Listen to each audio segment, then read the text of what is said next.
Good day, I'm Tamara Michaela and this is your JIS news for Thursday, September 22.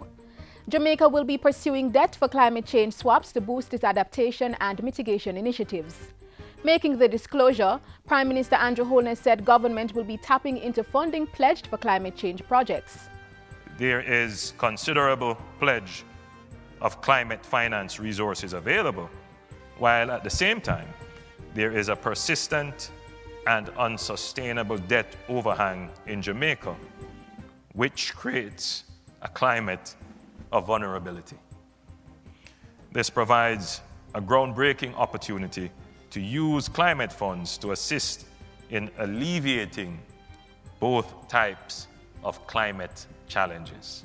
Mr. Holness was giving the keynote address at the 4th International Conference on Sustainable Development at Columbia University in New York on Wednesday. As he reiterated government's commitment to implementing the United Nations Sustainable Development Goals, the Prime Minister said it would be done in an integrated way. That is, being innovative in paying off debt while providing the atmosphere necessary for economic growth and job creation.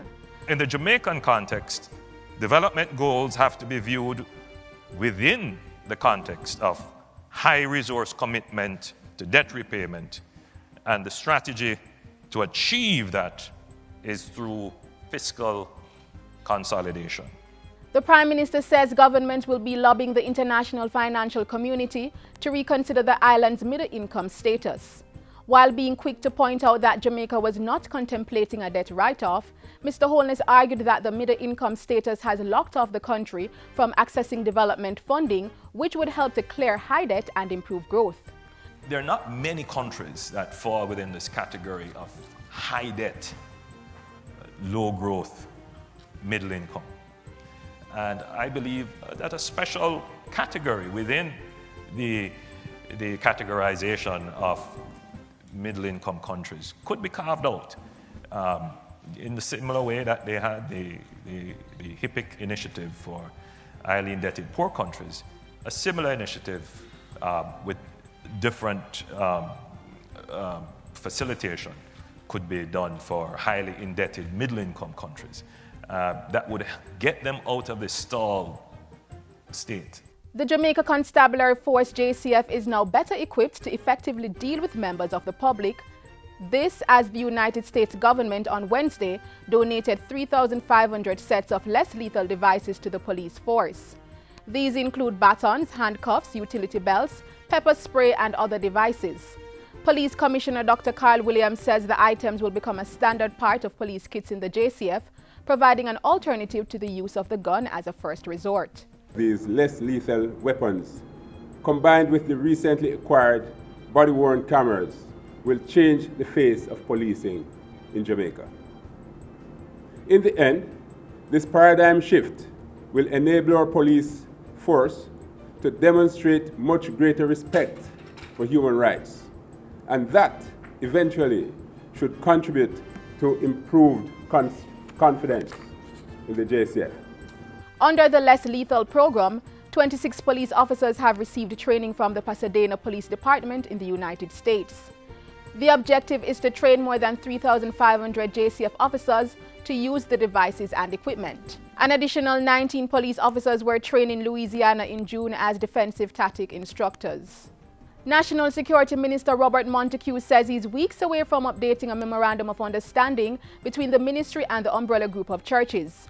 The MOU will govern the surrender of wanted persons or persons of interest and the treatment of illegal firearms to be handed over to the police. I want to use this opportunity to thank members of the clergy from all walks of life and all religions over the years who have played such a tremendous role in assisting law enforcement, in taking in wanted persons, in taking in weapons and ammunition, in just being a general partner to the police force, in observing and holding us to standards in terms of protection of human rights.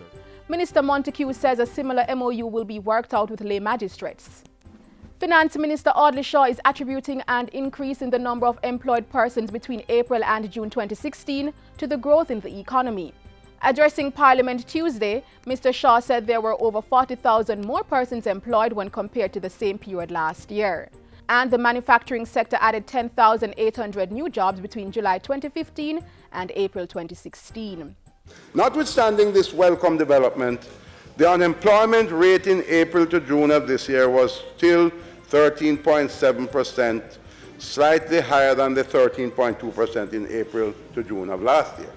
So more jobs are being created, but the unemployment rate remains high, and this is reflecting in part the fact that more persons in fact have entered the labor force.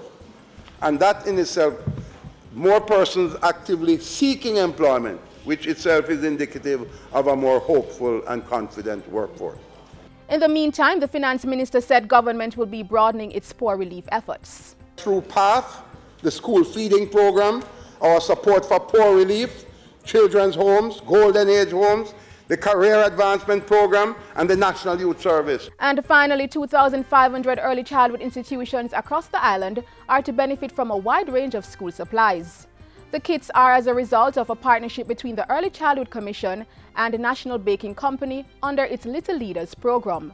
Education Minister Senator Ruel Reid and State Minister Floyd Green participated in a learning kit packaging exercise on Tuesday at the National Baking Company. It's important that we start them right, and we know there are a lot of parents across Jamaica who can't afford these materials. A lot of schools are without the necessary resources, and we are extremely grateful. We are very proud that the National Baking Company Foundation has provided this level of resource. We had to come to lend a helping hand to ensure that we say to Jamaica in a whole, early childhood education is serious business, it's very important. What are you doing to give back? And that's it for JIS News Today. I'm Tamara McHale. Thank you for watching.